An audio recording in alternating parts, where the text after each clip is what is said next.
objectives of the lecture are, at the end of the lecture, students should be able to explain the skeletal muscle relaxant and its classification, to discuss classification with basic and clinical pharmacokinetic and dynamic of neuromuscular blocking agents, to explain basic and clinical pharmacokinetic and dynamic of spasmolytic drugs, and to explain the mode of action, adverse effects, and uses of dantrolene, and lastly to explain the treatment of malignant hyperthermia. What are skeletal muscle relaxants? They are drugs that act peripherally at neuromuscular junction or muscle fibers itself, which are also known as neuromuscular junction blockers, or centrally in the cerebrospinal axis to reduce muscle tone and causes paralysis. Skeletal muscle relaxants are drugs used to induce muscle relaxation. They are classified into peripherally acting, centrally acting, and direct acting skeletal muscle relaxants. The first one including neuromuscular blockers. Centrally acting are baclofen, Diazepam, tizanidine, and direct acting is dantrolene sodium. Another way of classification of skeletal muscle relaxant, they are classified into neuromuscular blockers and spasmolytic. Neuromuscular blockers divided into non-depolarizing blockers and depolarizing blockers. Non-depolarizing blockers divided into long-acting, intermediate-acting, and short-acting. On the other side, spasmolytic divided into chronic use and acute use, that is cyclobenzaprine. Chronic use further divided into centrally acting and direct acting. Centrally acting are baclofen, diazepam, tizanidine, and direct acting is dantrolene sodium. Neuromuscular blockers are competitive antagonists of the nicotinic receptors. They are included in the class of skeletal muscle relaxant. They are used in combination with general anesthesia and centrally acting skeletal muscle relaxant in painful muscle spasm and neurological disorders.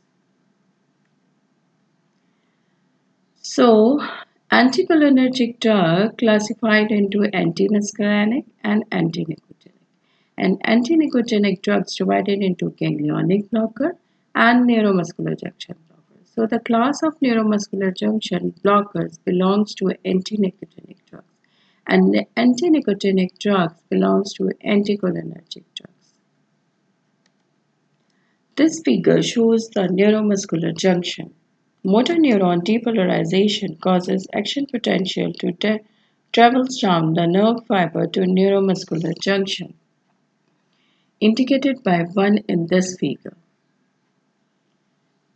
Depolarization of the axon terminal causes an influx of calcium which triggers fusion of synaptic vesicles and release of neurotransmitter acetylcholine by 2, 3, and 4.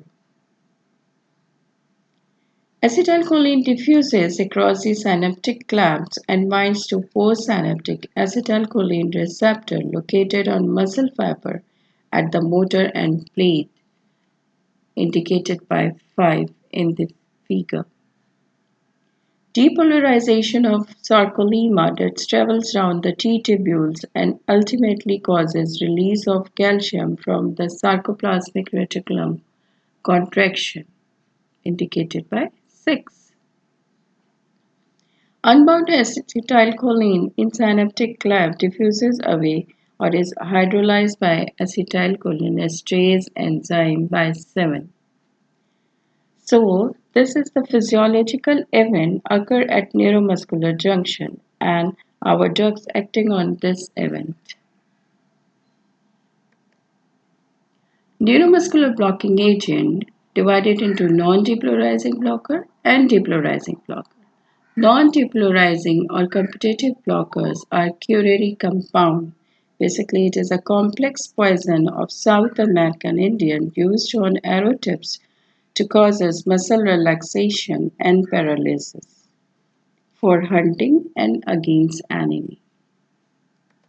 These blockers divided into long-acting, intermediate-acting, and short-acting.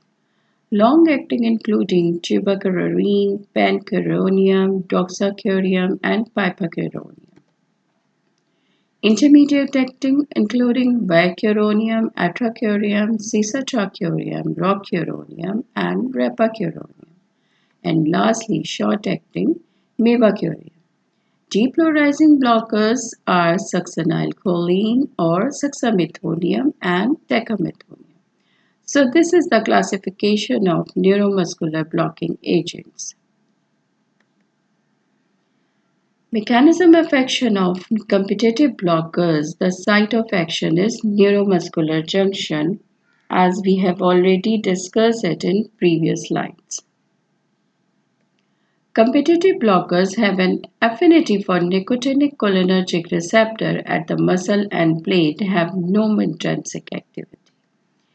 At low doses, it competes with acetylcholine at nicotinic receptor without stimulating it. Their competitive action overcome by neostigmine and adrophonium. At very high concentration, curare-like drugs directly block sodium channel to produce further weakening of neuromuscular transmission with complete block. This figure further explains the mechanism of action of non-depolarizing neuromuscular blocking drug. Here, the tuberculin binds to nicotinic receptor at neuromuscular junction, which inhibits the binding of acetylcholine, and this causes closure of sodium channel.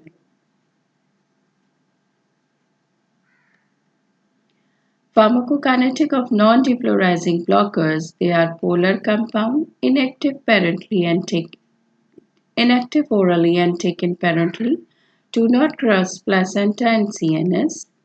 Metabolism depends upon kidney or liver, except mevacurium, degraded by plasma cholinesterase enzyme. Etracurium and cisatracurium, spontaneous degradation occurs in blood. Pharmacological action of non-depolarizing blockers. First on skeletal muscle. Injection of non-depolarizing blockers produces muscle weakness, which causes flaccid paralysis. Depolarizing blockers produce brief fasciculation before inducing flaccid paralysis. Sequence of paralysis. First small muscle affected, that is orbit, fingers, then limb, trunk, neck, intercostal, and then diaphragm. Recovery occurs in reverse direction.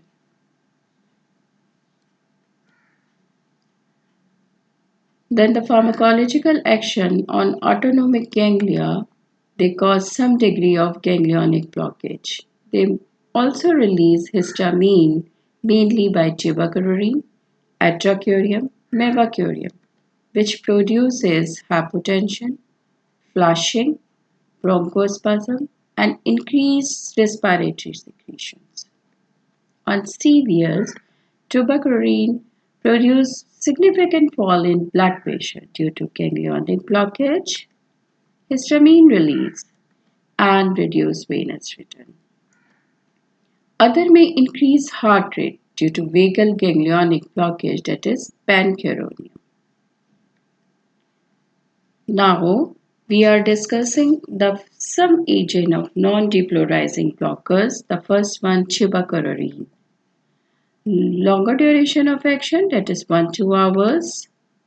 Eliminated 60% by kidney and 40% by liver. Not used now due to longer duration, histamine release, and ganglionic blockage. The second one, Etracuria, 4 times less potent than pancuronium. Has an intermediate duration of action, that is 30 minutes.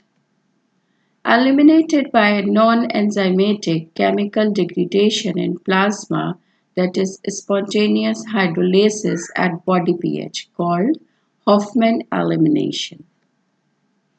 Used in liver and kidney failure patients. Sometimes release histamine and produce transient hypotension. Then Etracuria. Chemically related to Etracuria. Fast onset of action, that is 2 to 4 minutes. Metabolized by plasma cholinesterase enzyme. Short duration of action, that is 15 minutes. Longer duration in patient with genetic cholinesterase enzyme deficiency. Transient hypotension produced due to histamine release. Pancuronium. More potent than tuberculin. Excreted 80% by kidney. Longer duration of action, that is 60 to 120 minutes. Adverse effects are hypertension, tachycardia, flushing, bronchospasm, and cardiac arrhythmia. They also release norepinephrine from adrenergic nerve ending and having some antimuscarinic action. Reversal required due to prolonged action of pancuronium. And lastly, vecuronium. More potent than tuberculin, metabolized mainly by liver, intermediate duration of action, and has few side effects. No histamine release, no tachycardia. Now the other class depolarizing blockers including succinylcholine and decamethonium. The mechanism of action of depolarizing blockers, decamethonium and succinylcholine, they have affinity and submaximal intrinsic activity at nicotinic receptor. The mechanism of action of depolarizing blockers divided into phase 1 and phase 2. In phase 1, they depolarize muscle and plates by opening sodium channels. Initially produce twitching and fasciculation. Long-lasting depolarization of the muscle and plate produce repetitive excitation of the fiber. In phase 2, these drugs do not dissociate rapidly from the receptor, induce prolonged depolarization of region around muscle and plate, closes and inactivation of sodium channel which gives the way to gradual repolarization. Then acetylcholine from motor nerve ending is unable to generate action potential, which ultimately causes flaccid paralysis. This figure further explains the mechanism of action of non-depolarizing neuromuscular blocking drug. In phase 1, membrane depolarizes, resulting in an initial discharge that produces transient fasciculation. Membrane repolarizes, but receptor is desensitized. Pharmacokinetic of depolarizing blockers, fast onset of action, that is 1 minute. Short duration of action, that is 5 to 10 minutes. Metabolized by cholinesterase enzyme in plasma. Half-life is prolonged in neonates, elderly, and cholinesterase enzyme deficient patients. Succinylcholine pharmacological action first on skeletal muscle. Initial contraction which is followed by relaxation. Hyperkalemia causes cardiac arrest. On eye, increases intraocular pressure. On CVS, succinylcholine produces bradycardia initially due to activation of vagal ganglia, followed by tachycardia and rise in blood pressure due to sympathetic stimulation. Prolonged administration of succinylcholine causes arrhythmia. On GI, it enhances post-operative paralytic illness after abdominal operations. Now the differences between depolarizing and non-depolarizing blockers. Depolarizing blockers, also called phase 1 block. Non-depolarizing blockers having no phase 1 block. Depolarizing block preceded by muscle fasciculation. Non-depolarizing block having no muscle fasciculation. Depolarizing block does not require reversal. Non-depolarizing block reverse by cholinesterase inhibitors like neostigmine.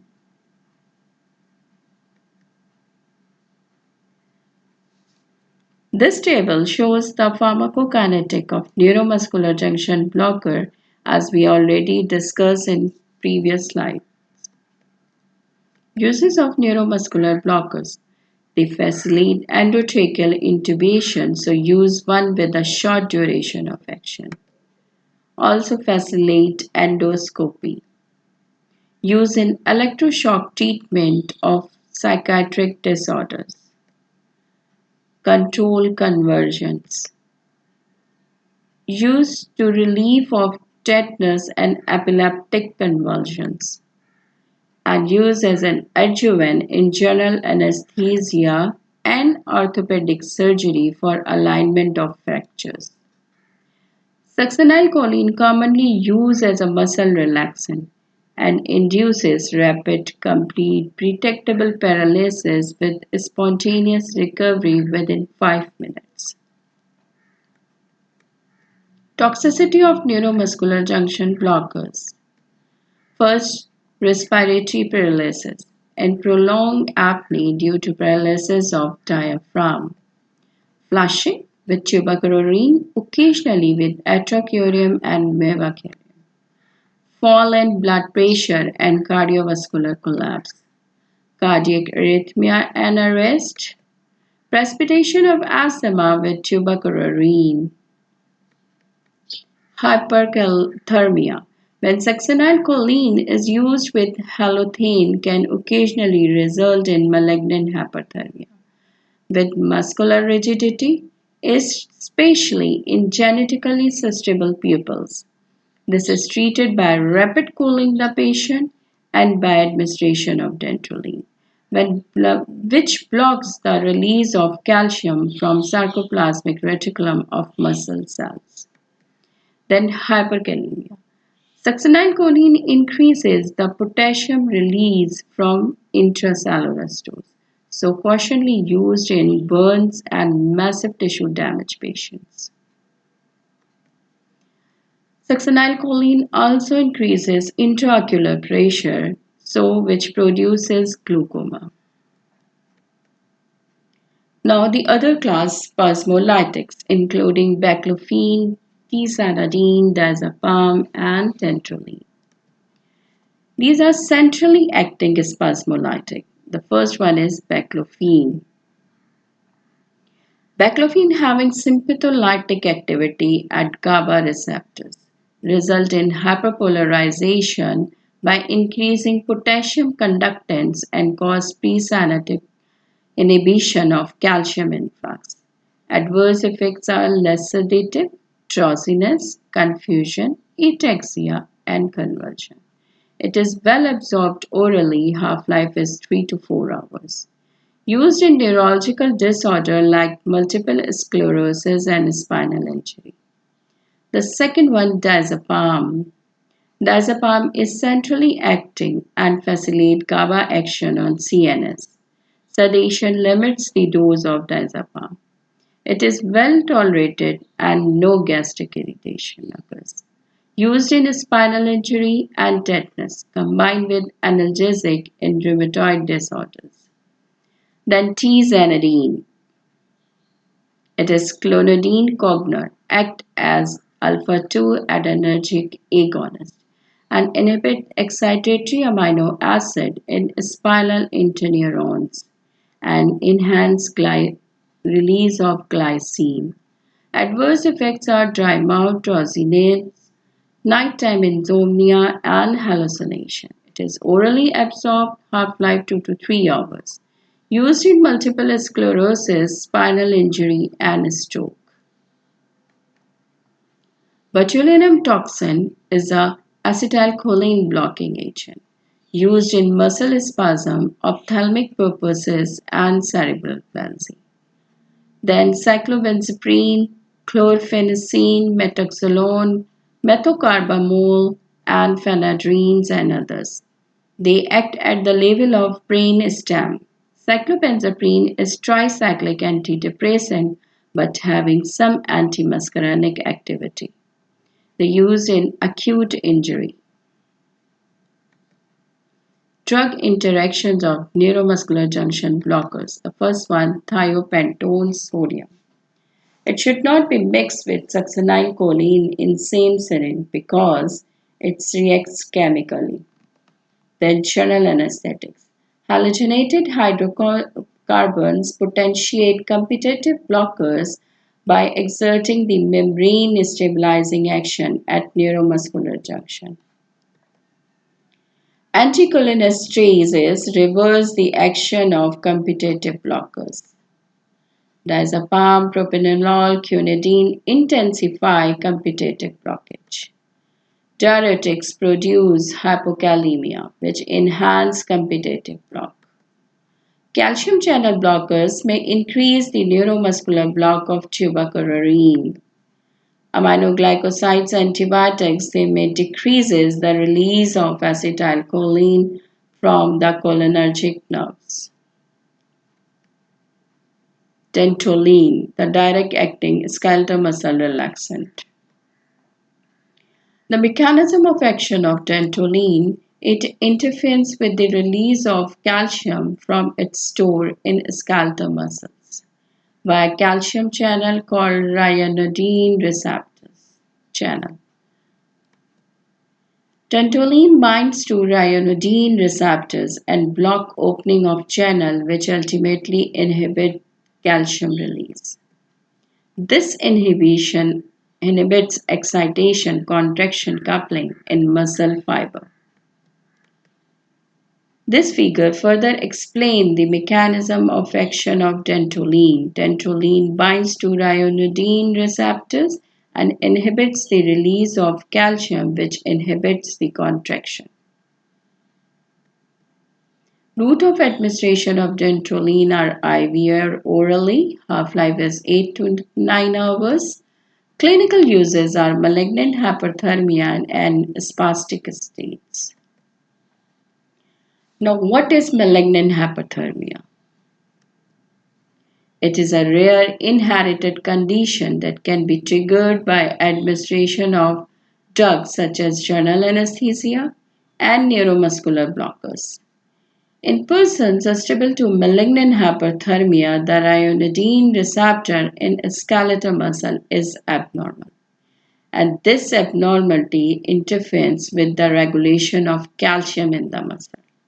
An abnormal ryanodine receptor that controls calcium release causes a buildup of calcium in skeletal muscle, resulting in massive metabolic reactions. When the calcium releases from sarcoplasmic reticulum and causes contraction, this contraction leads to energy consumption, anaerobic metabolism, production of heat, lactate, carbon dioxide, and ultimately cell damage. The signs and symptoms of malignant hyperthermia are generalized skeletal muscle rigidity, lactic acidosis, cyanosis, dark urine, temperature rise above 40 degrees centigrade, and ultimately death.